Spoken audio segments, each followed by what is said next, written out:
ओम नमः शिवाय। हर हर महादेव। राधे राधे श्री हरि। आइए सुनते हैं उत्पन्ना एकादशी का महत्व, विधि एवं व्रत कथा। उत्पन्ना एकादशी का महत्व। धर्मराज युधिष्ठिर कहने लगे कि हे भगवान, मैंने कार्तिक शुक्ल एकादशी अर्थात प्रबोधनी एकादशी का सविस्तार वर्णन सुना।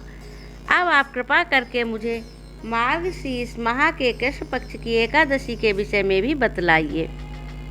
इस एकादशी का क्या नाम है तथा इस व्रत के क्या विधान है, इसकी विधि क्या है, इसका व्रत करने से किस फल की प्राप्ति होती है, कृपया यह सब नियम पूर्वक कहिए। भगवान श्री कृष्ण बोले, मार्गशीर्ष माह के कृष्ण पक्ष में आने वाली इस एकादशी को उत्पन्ना एकादशी कहा जाता है। यह व्रत शंखोद्धार तीर्थ में स्नान करके भगवान के दर्शन करने से जो फल प्राप्त होता है उसके बराबर पुण्य मिलता है। जो व्रत करने वाले भक्त को चोर, पाखंडी, परस्त्रीगामी, निंदक, मिथ्यावासी तथा किसी भी प्रकार के पापी से बात नहीं करनी चाहिए। इसका महात्म्य मैं तुमसे कहता हूँ, ध्यान पूर्वक सुनो। उत्पन्ना एकादशी व्रत कथा। युधिष्ठिर कहने लगे कि हे भगवान, आपने हजारों यज्ञ और लाख गोदान को भी एकादशी व्रत के बराबर नहीं बताया, सो यह तिथि सब तिथियों से उत्तम कैसे हुई, बताइए। भगवान कहने लगे, हे युधिष्ठिर, सतयुग में मुर नाम का दैत्य उत्पन्न हुआ। वह बड़ा बलवान और भयानक था। उस प्रचंड दैत्य ने इंद्र, आदित्य, वायु, वायु, अग्नि आदि सभी देवताओं को पराजित करके भगा दिया। तब इंद्र सहित सभी देवताओं ने भयभीत होकर भगवान शिव से सारा वृतांत कहा और बोले, हे कैलाशपति, मुर दैत्य से भयभीत होकर सब देवता मृत्युलोक में फिर रहे हैं। तब भगवान शिव ने कहा, हे देवताओं, तीनों लोकों के स्वामी, भक्तों के दुखों का नाश करने वाले भगवान विष्णु की शरण में जाओ, वे ही तुम्हारे दुखों को दूर कर सकते हैं। शिव जी के ऐसे वचन सुनकर देवता क्षीर सागर में पहुँचे। वहाँ भगवान को शयन करते देखकर हाथ जोड़कर उनकी स्तुति करने लगे कि देवताओं द्वारा स्तुति करने योग्य प्रभु, आपको बारंबार नमस्कार है। देवताओं की रक्षा करने वाले मधुसूदन, आपको नमस्कार है। आप हमारी रक्षा करें। दैत्यों से भयभीत होकर हम सब आपकी शरण में आए हैं।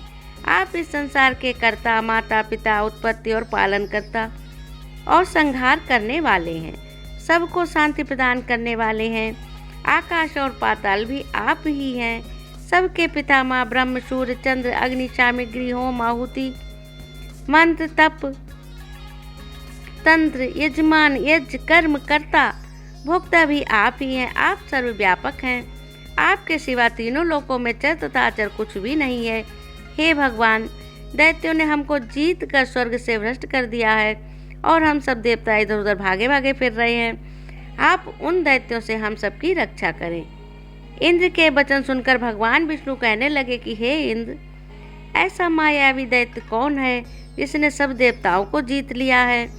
उसका नाम क्या है? उसमें कितना बल है और किसके आश्रय में है तथा उसका स्थान कहाँ है?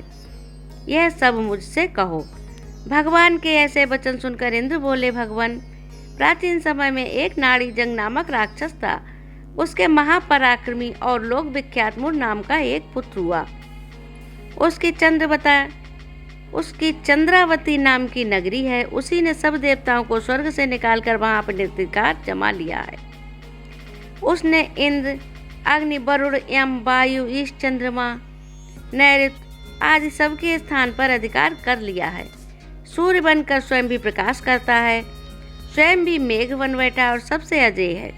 हे असुर निकंदन, उस दुष्ट को मारकर देवताओं को अजय बनाइए। यह वचन सुनकर भगवान ने कहा, हे देवताओं, मैं शीघ्र ही उसका संहार करूंगा। तुम चंद्रावती नगरी जाओ। इस प्रकार कहकर भगवान सहित सभी देवताओं ने चंद्रा नगरी की ओर प्रस्थान किया। उस समय जब दैत्य मुर सेना सहित भूमि में गरज रहा था, उसकी भयानक गर्जना सुनकर सभी देवता भय के मारे चारों दिशाओं में भागने लगे। जब स्वयं भगवान रणभूमि में आए तो दैत्य उन पर भी अस्त्र शस्त्र लेकर दौड़े। भगवान ने उन्हें सर्प के समान अपने बाणों से बीध डाला। बहुत से दैत्य मारे गए, केवल मुर बचा रहा। वह अविचल भाव से भगवान के साथ युद्ध करता रहा। भगवान जो भी तीक्ष्ण वार चलाते, वह उसके लिए पुष्प सिद्ध हो जाता। उसका शरीर छिन्न भिन्न हो गया, किंतु वह लगातार युद्ध करता रहा। दोनों के बीच मल्लयुद्ध भी हुआ। 10,000 वर्ष तक उनका युद्ध चलता रहा, किंतु मुर नहीं मरा। थक कर भगवान बद्री का आश्रम चले गए। वहाँ हेमवती नामक सुंदर गुफा थी। उसमें विश्राम करने के लिए भगवान उसके अंदर प्रवेश कर गए। यह गुफा 12 योजन लंबी थी और उसका एक ही द्वार था। विष्णु भगवान वहाँ योग निद्रा की गोद में सो गए। मुर भी पीछे पीछे आ गया और भगवान को सोया देखकर मारने को उद्यत हुआ। तभी भगवान के शरीर से उज्जवल कांतिमय रूप वाली देवी प्रकट हुई। देवी ने राक्षस मुर को ललकारा, युद्ध किया और उसे तत्काल मौत के घाट उतार दिया। श्री हरि जब योग निद्रा की गोद से उठे तो सब बातों को जानकर उस देवी से कहा कि आपका जन्म एकादशी के दिन हुआ है, अतः आप उत्पन्ना एकादशी के नाम से पूजित होगी। आपके भक्त वही होंगे जो मेरे भक्त होंगे। जो इस कथा को सुनेगा सुनाएगा उसके सारे कष्ट दूर होंगे और अंत में वैकुंठ धाम को जाएगा। बोलिए एकादशी मैया की जय।